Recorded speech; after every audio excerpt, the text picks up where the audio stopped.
Welcome to Special Meals.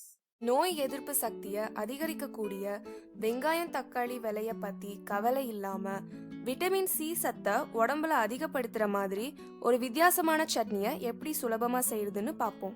அடுப்புல ஒரு பாத்திரத்தை வச்சுடுவோம். அது சூடாகட்டும். இப்போ எண்ணெய் எதுவும் ஊத்த தேவையில்லை. பாத்திரம் சூடானதுக்கு அப்புறம் 2 டீஸ்பூன் எள்ளை போட்டு நல்லா வறுத்துக்கணும். இப்போ எள்ளை போட்டுருவோம். கருப்பு எள் வெள்ளை எள் எதுவா இருந்தாலும் இந்த சட்னிக்கு நல்லா இருக்கும். எள் நல்லா வறுபட்டு வெடிக்கிற வரைக்கும் வறுக்கணும். இப்போ எள் நல்லா வறுபட்டு வெடிக்க ஆரம்பிச்சிடுச்சு. இப்போ அடுப்பை ஆஃப் பண்ணிடலாம். இந்த மாதிரி ஃப்ரெஷ்ஷான ஒரு பெரிய கொடமிளகாவை எடுத்துப்போம். சின்ன சின்னதாக வெட்டின ஒரு கொடமிளகாவை இதில் போட்டுடலாம். இதில் 2 டீஸ்பூன் எண்ணெய் ஊற்றிட்டு அடுப்பையும் ஆன் பண்ணிடலாம்.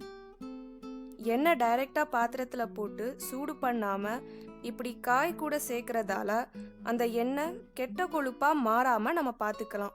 உங்களோட நார்மல் சமையல்லையும் நீங்கள் இந்த மெத்தடை ஃபாலோ பண்ணிக்கலாம்.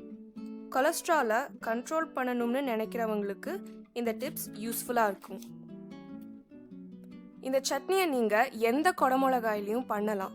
ஆனால் சிகப்பு கொடமிளகாயில தான் விட்டமின் சி அதிகமாக இருக்குது. மற்ற கலர் கொடமிளகாயை விட இந்த சட்னிக்கு தனி டேஸ்ட்டை கொடுக்கறது சிகப்பு கொடமிளகாய் தான். எண்ணெய் ஊற்றினதுக்கு அப்புறம் ரொம்ப நேரம் வதக்கணுன்ட்டு அவசியம் இல்லை. கலர் லைட்டாக சேஞ்ச் ஆகும்போது ஒரு பல் பூண்டு, ஒரு துண்டு இஞ்சி, அரை நெல்லிக்காய் அளவில் புளி, ஒரு பச்சை மிளகாய் போட்டு லைட்டாக அரை நிமிஷம் வதக்கிட்டு தேவையான அளவு உப்பை போட்டுட்டு வதக்கிட்டு அப்புறம் அடுப்பை ஆஃப் பண்ணிடலாம். இது நல்லா ஆறுனதும் மிக்சியில் போட்டு தண்ணி விடாமல் நல்லா மையாக அரைச்சிக்கணும். உங்களுக்கு தேவைப்பட்டா கடுகு, உளுந்தம்பருப்பு, கருவேப்பிலை போட்டு தாளித்து இதில் சேர்த்துக்கோங்க. மறுபடியும் எண்ணெய் சேர்த்துக்க வேண்டாம்னு நான் இன்னைக்கு தாளிக்கலை.